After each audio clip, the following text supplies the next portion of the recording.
ಏನು ಕೇಳಿಲ್ಲ. ತುಂಬಾ ಇವತ್ತು ನಿಮ್ಮ ಬಗ್ಗೆ ಮಾತಾಡೆಲ್ಲ ಮಾತಾಡ್ತಾರೆ. ಹಾಗಾಗಿ ಮೈಸೂರು ಜಿಲ್ಲಾ ಉಸ್ತುವಾರಿ ಸಚಿವರು ಏನಾರು ಆಗುವಂತ ಇದೆಯಾ ಅಂತ ಎಲ್ಲರೂ ನಾವ್ ಯಾರು ಕೇಳ್ತಾ ಇಲ್ಲ. ಇರೋದ್ರಲ್ಲಿ ಚೆನ್ನಾಗಿದ್ದೀವಿ. ಬದಲಾವಣೆ ಮಾಡೋ ವಿಚಾರ ಅವ್ರಿಗೆ ಬಿಟ್ಟಿದ್ದು. ಎರಡು ಒಂದೇ ಅಲ್ಲ. ಇಲ್ಲಿದ್ದು ಅವ್ನು ಅಲ್ಲಿದ್ರು, ಇಬ್ರು ಇಲ್ಲೂ ಕೆಲಸ ಮಾಡ್ತೀವಿ. ಆಮೇಲೆ ಕೆಲಸ ಆ ಥರ ಎಲ್ಲಿಗೆ ಹೋಗ್ಬೇಕು ಆ ಥರ ಏನಿಲ್ಲ. ಮೈಸೂರಲ್ವಾ? ಈಗ ನಾವು ಬದಲಾದ್ರೂ ಇಟ್ಟು ಒಟ್ಟಿಗೆ ಕೆಲಸ ಮಾಡ್ತೀವಿ. ಆ ಥರದ್ದು ಏನಿಲ್ಲ. ಯಾರು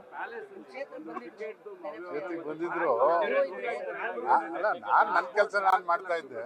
ಅವ್ರು ಪ್ರಚಾರಕ್ಕೋಸ್ಕರ ಬಂದಿದ್ರು. ಅದಕ್ಕೆ ಇಲ್ಲ, ಲೋಕಾಯುಕ್ತ ರೈಡ್ ಮಾಡಿ ಪೇಪರ್ ನೋಡಿದೆ. ನೋಡೋಣ ಕಾನೂನು ಏನಾಗ್ತದೆ, ಎನ್ಕ್ವೈರಿ ಯಾರಾದ್ರೂ ಅಲ್ಲಿ ಇನ್ವಾಲ್ವ್ ಆಗಿದ್ರೆ ಡೆಫಿನೆಟ್ ಆಗಿ law will take its own course. ನಾನ್ ಬರೋ ಸಂದರ್ಭ ನೋಡ್ಕೊಂಡು ವೆಂಕಟೇಶ್ ಅವರು ಆಕ್ಟಿವ್ ಆಗಿದ್ದಾರೆ,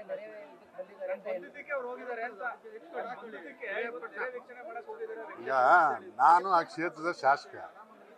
ಅಲ್ಲಿ ಏನಾದರೂ ತೊಂದರೆ ಆದರೆ ಹೋಗೋದು ನನ್ನ ಜವಾಬ್ದಾರಿ. ಅದು ಕುಮಾರಸ್ವಾಮಿ ಬರ್ತಾನೆ ಅಥವಾ ಬರೋದಿಲ್ಲ ಅದು ಕಟ್ಕೊಂಡು ನನಗೇನ್ರಿ, ನನ್ನ ಕೆಲಸ ನಾನು ಮಾಡಿದ್ವಿ. ಕುಮಾರಸ್ವಾಮಿ ಅವ್ರು ಪ್ರಚಾರಕ್ಕೋಸ್ಕರ ಬಂದವ್ರು ಅಷ್ಟೇ. ಇದೇನು ಅಲ್ಲಿ ಅನಾಹುತ ಆಗಿರೋದಕ್ಕೆ ಏನಾದ್ರು ಸಹಾಯ ಮಾಡೋಕ್ಕಾಯ್ತದೆ ಅವ್ರ ಕೈಲಿ? ಅದು ಸ್ವಂತ ಅಪ್ಪ, ಅದು ಪಬ್ಲಿಕ್ಗೆ ನಷ್ಟ ಆಗಿದೆ, ಸಾರ್ವಜನಿಕವಾಗಿ ನಷ್ಟ ಆಗಿದೆಯಲ್ಲ, ಅದಕ್ಕೇನಾದ್ರೂ ಪರಿಹಾರ ಕೊಡಕ್ಕೆ ಸಾಧ್ಯನಾ ಅವ್ರ ಕೈಲಿ? ಸರ್ಕಾರನೇ ಕೊಡ್ಬೇಕು. ಅವ್ರ ಸುಮ್ಮನೆ ಪ್ರಚಾರಕ್ಕೋಸ್ಕರ ಬಂದಿದ್ದಾರೆ ಅಷ್ಟೇ. ಇಲ್ಲ, ಅವರು ವಿರೋಧ ಪಕ್ಷದ ನಾಯಕರಾಗಿ ವಿಸಿಟ್ ಮಾಡಿ ಸರ್ಕಾರಕ್ಕೆ ಆಗಿರೋ ಅನಾನುಕೂಲ ಸಲಹೆ ಮಾಡಲಿ, ತಪ್ಪೇನಿಲ್ಲ. ಅಂದರೆ ಅಲ್ಲಿ ವಸ್ತುಸ್ಥಿತಿ ಏನಾಗಿದೆ, 4% ರೈನು ಯಾವ್ದು ಆಗ್ತಿತ್ತು, 155% ಬಿದ್ದಿದೆ ಮಳೆ. ಬೆಟ್ಟದಪುರ ಮತ್ತು ಬೇರೆ ಬೇರೆ ಕಡೆ ಟ್ಯಾಂಕ್ಗಳು ಬ್ರೀಚ್ ಆಗಿದ್ದಾವೆ. ಬ್ರೀಚ್ ಆಗಿ ನೀರು ಹೊರಕೆ ಬಂದಿದೆ. ಇವ್ರು ಬರೋಕ್ಕಿಂತ ಮೊದಲೇ ಅಲ್ಲಿ ಶಾಸಕರಾಗಿ ಮಂತ್ರಿಯಾಗಿ ವಿಸಿಟ್ ಮಾಡಿ ಸರ್ಕಾರಕ್ಕೆ ಕೊಟ್ಟು ನಿನ್ನೆ ಮುಖ್ಯಮಂತ್ರಿಗಳು ಗಮನಕ್ಕೆ ತಂದು ನೀರಾವರಿಗೆ ಹೇಳಿ ತೀವ್ರವಾಗಿ ಅವನ್ನೆಲ್ಲ ಪುನಃಸ್ಥಾಪನೆ ಮಾಡಿ ಇದು ಮಾಡಬೇಕು ಅಂತೇಳಿ ಫೈನಾನ್ಸ್ ಡಿಪಾರ್ಟ್ಮೆಂಟ್ಗೆ ಮತ್ತು ಇರಿಗೇಷನ್ ಡಿಪಾರ್ಟ್ಗೆ ಡೈರೆಕ್ಷನ್ ಕೊಟ್ಟಿದ್ದಾರೆ. ಕೆಲಸ ಏನು ಮಾಡಬೇಕು ಮಾಡ್ತಾ ಇದ್ದಾರೆ. ರಾಜಕಾರಣಕ್ಕೆ ಮಾತಾಡೋದಾದ್ರೆ ಉತ್ತರ ಇಲ್ಲ. ಆ ಥರ ಲಾಸ್ ಆಗಿದೆ, ತೊಂದರೆ ಆಗಿದೆ, ಅನಾನುಕೂಲ ಅಂತೇಳಿ ವಿರೋಧ ಪಕ್ಷದ ಮುಖಂಡರಾಗಿ ಸಲಹೆ ಕೊಟ್ಟರೆ ಅದು ಸ್ವಾಗತ. ರಾಜಕೀಯ ಮಾಡಿದ್ರೆ ಅದನ್ನು ಕೇಳೋಕ್ಕಾಗಲ್ಲ. ಮೈಸೂರು ಜಿಲ್ಲೆಯಲ್ಲಿ ಹಾರ್ಟಿಕಲ್ಚರಲ್ಲಿ ಸುಮಾರು 4,000 ಹೆಕ್ಟೇರು ಲಾಸ್ ಆಗಿದೆ.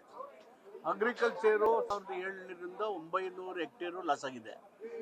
4% ಮಳೆ ಬದಲು 40% ಮಳೆ ಬಿದ್ದಿದೆ ಈ ಸಾರಿ, ಈ ಅವಧಿನಲ್ಲಿ. ಸೊ ಅಲ್ಲಿ 6 ಮನೆಗಳು ಬಿದ್ದೋಗಿದ್ದಾವೆ, 60 ಮನೆಗಳು ಡ್ಯಾಮೇಜ್ ಆಗಿದ್ದಾವೆ. 6 ಮನೆ ಬಿದ್ದವರಿಗೆ 1,20,000 ಕೊಟ್ಟಿದ್ದೀವಿ ಪರಿಹಾರ. ಈ 60 ಮನೆಗಳಿಗೆ 20-25 ಸಾವಿರ ಥರ ಪರಿಹಾರ ಕೊಟ್ಟಿದ್ದೀವಿ ರಿಪೇರಿಗೆ. ಮತ್ತು ನಮ್ಮ ಬರ ಪರಿಹಾರದಲ್ಲಿ ಸುಮಾರು 13 ಕೋಟಿ ಫಸ್ಟ್ ಇದ್ರಲ್ಲಿ ಕೊಟ್ಟಿದ್ದೀವಿ, 14 ಕೋಟಿ ಈಗ ಕೊಟ್ಟಿದ್ದೀವಿ. So we have taken action. ಅದು government of India protocol issue ಮಾಡಿರುತ್ತೆ, ಅದನ್ನೇ ನೋಡಬೇಕು. ಅದು ವೆರಿಫೈ.